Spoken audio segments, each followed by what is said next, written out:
அன்பு நேயர்களுக்கு இனியதொரு வணக்கம். நம்முடைய கடகம் ராசிக்கார நேயர்களுக்கு நம்ம இன்னைக்கு பார்க்க போகிற இந்த மிக முக்கியமான வீடியோ பதிவுக்கு முழுமையாக போகிறதுக்கு முன்னாடி முழு முதற் கடவுளான அந்த முருகப்பெருமானை மனதார முழு ஈடுபாட்டோடு வணங்கிட்டு அப்புறமா வீடியோ பதிவுக்குள்ளே போயிடலாங்க. ஓம் முருகா போற்றி, ஓம் முருகா போற்றி, ஓம் முருகா போற்றி. என்னை காக்கும் அன்பு தெய்வமே முருகனே போற்றி. என் வாழ்வில் நல்லதே நடக்கும், நிச்சயமாக நல்லது மட்டும்தான் நடக்கும்.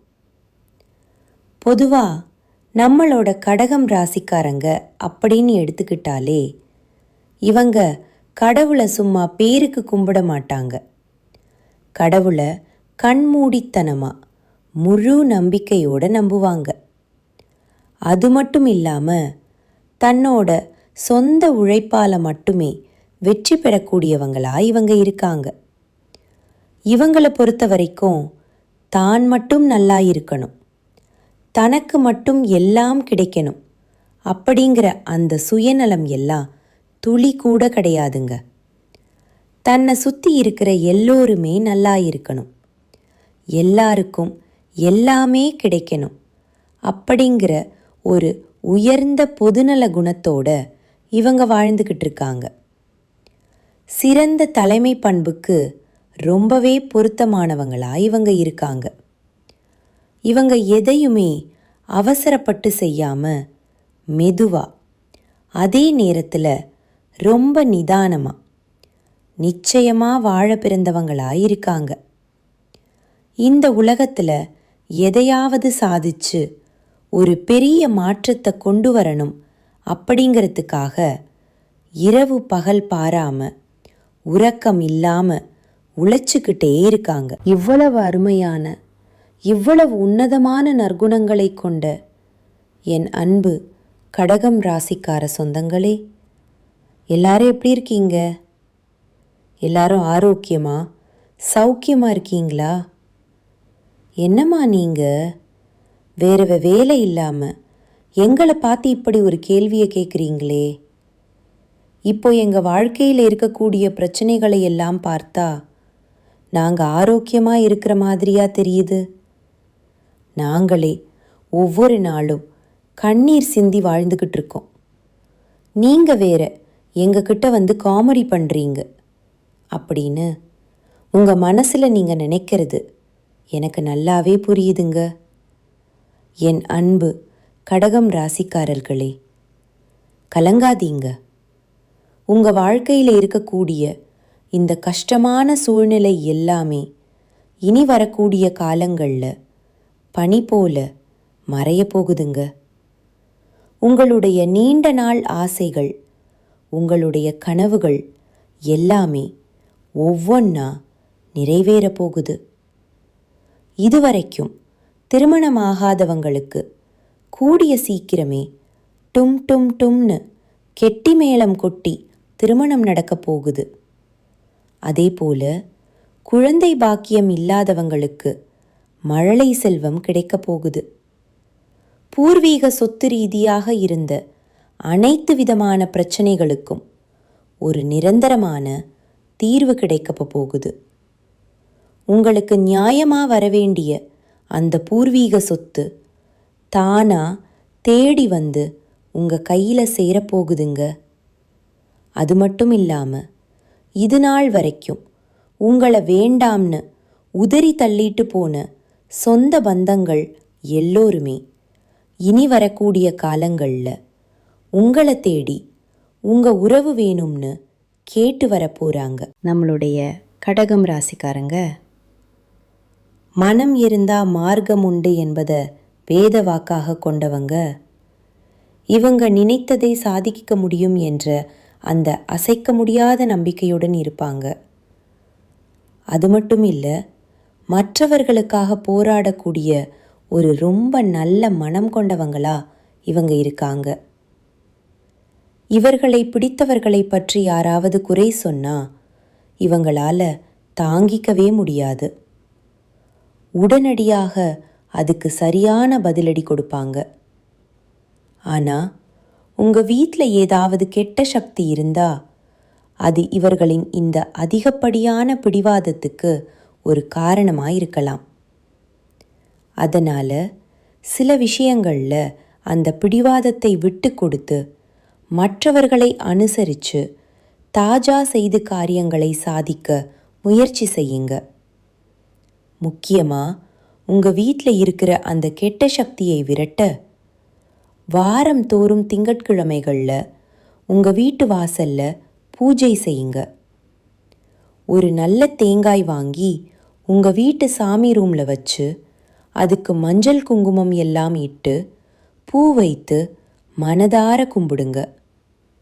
அதே போல் ஞாயிற்றுக்கிழமை மாலை நேரத்தில் உங்கள் வீட்டை முழுமையாக சுத்தம் செய்து திங்கட்கிழமை அதிகாலையில் வீடு முழுக்க தீர்த்த பொடி தெளித்து சாமியை பூஜை செய்யுங்க. பச்சை கற்பூரம் வாங்கி தேங்காயுடன் சேர்த்து வைத்து சந்திர பகவானுக்கு பாலபிஷேகம் செய்யுங்க. ஒவ்வொரு திங்கட்கிழமையும் அப்புறம் பௌர்ணமி நாட்களிலும் தொடர்ந்து ஒரு 11 வாரங்களுக்கு இதை நம்பிக்கையோட செஞ்சுக்கிட்டே வாங்க. முக்கியமாக பௌர்ணமி அன்னைக்கு உங்கள் ஊரில் இருக்கக்கூடிய சிவாலயத்துக்கு போய் அங்கே சந்திர பகவானுக்கு பாலபிஷேகம் செய்யுங்க. அப்படி அபிஷேகம் பண்ணின அந்த பாலை கொஞ்சம் வீட்டுக்கு கொண்டு வந்து சுத்தமான தண்ணீரில் கலந்து உங்கள் வீடு முழுக்க தொளித்து விடுங்க. குறிப்பாக வீட்டின் 8 மூலைகளிலும் படுற மாதிரி நல்லா தொளித்து விடுங்க. மஞ்சள் பொடி கலந்த சாதத்தை கொஞ்சம் கொஞ்சமாக அங்கங்கே வையுங்க. சாமி ரூமில் வைத்த தேங்காயின் மேல் பச்சை கற்பூரத்தை வச்சு ராத்திரி எல்லாரும் சாப்பிட்டு முடித்த பிறகு தூங்குவதற்கு முன்னாடி அதை ஏற்றி உங்கள் வீட்டு வாசலில் நின்று 3 முறை சுற்றி போட்டு உடைத்திருங்க. இதை நீங்கள் செஞ்சீங்கன்னா நிச்சயமாக எந்த விதமான கெட்ட சக்திகளும் உங்கள் வீட்டை நெருங்காதுங்க. பொதுவாகவே வீட்டில் கெட்ட சக்தி விலக மிக முக்கியமான 3 விஷயங்களை நீங்கள் செய்யணுங்க. தினமும் உங்கள் வீட்டில் ஒரு தீபம் ஏற்றி வையுங்க. தயவு செஞ்சு வீட்டை எப்பவுமே இருளாக இருக்க விடாதீங்க. வீட்டில் எப்பவும் நல்ல வாசனை இருந்துக்கிட்டே இருக்கணுங்க. அதே போல் இல்லை, முடியாது என்ற எதிர்மறையான வார்த்தைகளை அதிகமாக நீங்கள் பயன்படுத்தாதீங்க. கெட்ட வார்த்தைகளை பேசுறதை தவிர்ப்பது ரொம்ப ரொம்ப நல்லதுங்க. கடகம் ராசிக்காரர்களே, உங்களுக்கு இருக்கக்கூடிய கண் திருஷ்டி, எதிரிகள் தொல்லை, கோர்ட் கேஸ் பிரச்சனை, போலீஸ் ஸ்டேஷன் பிரச்சனை, இப்படி உலக தர்ம யுத்தத்தில் நீங்கள் ஜெயிக்க தினமும் ஓம் முருகா போற்றி அப்படிங்கிற இந்த மந்திரத்தை நம்பிக்கையோடு சொல்லிக்கிட்டு வாங்க. நிச்சயமாக உங்கள் வாழ்க்கையில் நல்லது தாங்க நடக்கும். இதன் மூலமாக நீங்கள் அறிஞ்சோ அறியாமலோ செஞ்ச பாவங்கள் எல்லாமே காணாமல் போயிடும். உங்கள் மனம் சுத்தமாயிரும். அதோட உங்கள் வீடும் சுத்தமாயிருங்க. கடுமையான தோஷம், செய்வினை கோளாறு, தொழிலில் நஷ்டம், குடும்பத்தில் எப்போ பாரு சிரமம், குடும்ப உறவுகள் பிரிந்து கிடந்தா நீங்கள் செய்ய வேண்டியது இதுதான். கோமாதான்னு சொல்லக்கூடிய பசுமாடு அப்புறம் கன்றுக்குட்டியை உங்கள் வீட்டுக்கு பத்திரமாக அழைச்சி வந்து கோபூஜை செய்யுங்க. பசுவுக்கு மஞ்ச தடவி குங்குமம் வச்சு அழகான புடவை சாத்தி மாலை போட்டு ஒரு பெரிய வாழை இலையில் பச்சரிசி, வெல்லம், வாழைப்பழம் இது எல்லாம் சேர்த்து அந்த பசுமாட்டுக்கு சாப்பிட கொடுங்க. பசுமாட்டுக்கு தூப தீபங்கள் எல்லாம் காட்டி விழுந்து நமஸ்காரம் பண்ணுங்க. இதை செய்வதன் மூலமாக உங்கள் வீட்டில் உள்ள கெட்ட சக்திகள் எல்லாமே தானா வெளியில வந்துடும். உங்க வாழ்க்கையும் ரொம்ப அருமையா மாறி போயிருங்க. உங்கள் வீட்டில் இருக்கக்கூடிய கெட்ட சக்திகள் நீங்க இந்த விஷயங்களை எல்லாம் கண்டிப்பா கடைபிடிக்கணுங்க. செவ்வாய்க்கிழமை தவறாம முருகனை வழிபாடு செய்யுங்க. தினமும் மாலை நேரத்தில் நல்லெண்ணெய் இல்லைனா நெய் விளக்கு ஏத்துங்க. ஓம் சரவணபவ அப்படிங்கிற மந்திரத்தை தினமும் ஒரு 11 முறை சொல்லிக்கிட்டு வாங்க. வாரம் ஒரு முறை பக்கத்தில் இருக்கிற அம்மன் கோயிலுக்கு போயிட்டு அம்மனை மனதார வணங்கிட்டு வாங்க. பிரதோஷ நாட்களில் சிவபெருமானை போய் வணங்கிட்டு வாங்க. செவ்வாய்க்கிழமை அன்னைக்கு அசைவம் சாப்பிட்றதை தவிர்ப்பது ரொம்பவே நல்லதுங்க. குங்கும அர்ச்சனை செய்கிறது ரொம்பவும் விசேஷங்க. வீட்டில் எப்பவும் கொஞ்சம் வேப்பிலையை வச்சிருங்க. நவக்கிரகத்தில் செவ்வாய் பகவானுக்கு வழிபாடு செய்யுங்க. வீட்டில் திருஷ்டி பொம்மையை வாசலில் தொங்க விட்டுருங்க. செவ்வாய்க்கிழமைகளில் முடிஞ்ச வரைக்கும் சிவப்பு நிற உடை அணிஞ்சுக்கோங்க. நெற்றியில் எப்பவும் குங்குமம் சந்தனம் வச்சுக்கோங்க. வலது கையில் செம்பு காப்பு போட்டுக்கோங்க. வாரத்துக்கு ஒரு முறை கடுகு உப்பு வச்சு திருஷ்டி சுத்தி போட்டுக்கோங்க. வீட்டை தினமும் சுத்தமாக வச்சுக்கோங்க. உடைந்த கண்ணாடி, தேவையில்லாத பழைய பொருட்கள் இதையெல்லாம் தயவு செஞ்சு உடனே அகற்றிடுங்க. நீங்கள் வெளியே போகிறதுக்கு முன்னாடி உங்கள் இஷ்ட தெய்வத்தை மனசில் நினச்சிட்டு அப்புறமா வெளியில் கிளம்புங்க. சரியான நேரத்தில் உறங்குற நேரத்தில் உறங்குங்க. காலையில் வெறும் வயிற்றில் வெந்நீர் குடிங்க. வாரத்துக்கு ஒரு நாள் நல்லெண்ணெய் தேய்த்து தலைக்கு குளிங்க.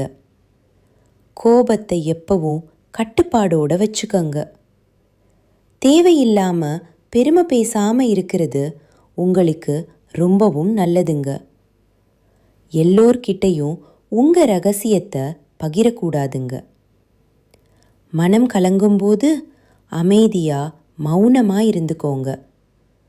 தினமும் குறைஞ்சது ஒரு 5 நிமிஷம் தியானம் பண்ணுங்க. தீய வார்த்தைகளை பேசுறத தவிர்த்துருங்க. எதிர்மறை எண்ணங்கள் கொண்ட மனிதர்களிடமிருந்து கொஞ்சம் தூரமாகவே இருந்துக்கோங்க.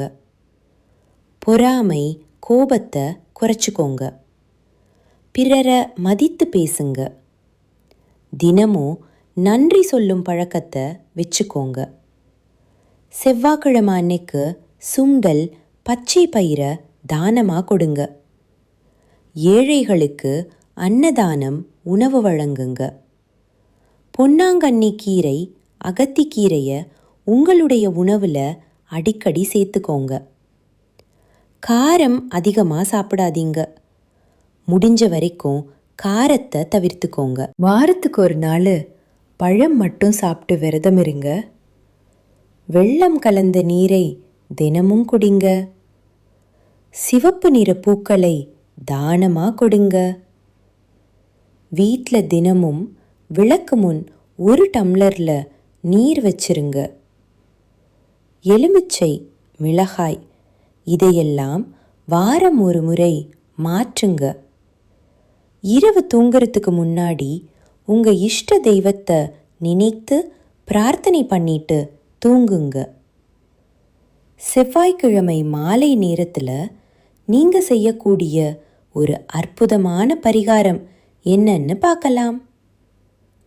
ஒரு எலுமிச்சை பழம், 2 கிராம்பு, ஒரு பச்சை மிளகாய் இதையெல்லாம் வாசல்ல வச்சு விளக்கு ஏற்றி முருகப்பெருமானை மனதில் நினைத்து வேண்டிக்கோங்க. உங்கள் வீட்டில் இருக்கக்கூடிய கெட்ட சக்திகள் எல்லாமே பஞ்சு போல விலகி போயிரும்.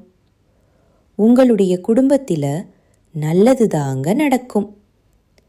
உங்கள் வீட்டில் தீய சக்திகள் இருந்தால் நீங்கள் வீட்டில் என்னென்ன தெய்வ புகைப்படங்களை வைக்கலாம் அப்படிங்கிறத பற்றி இப்போ தெரிஞ்சுக்கலாங்க.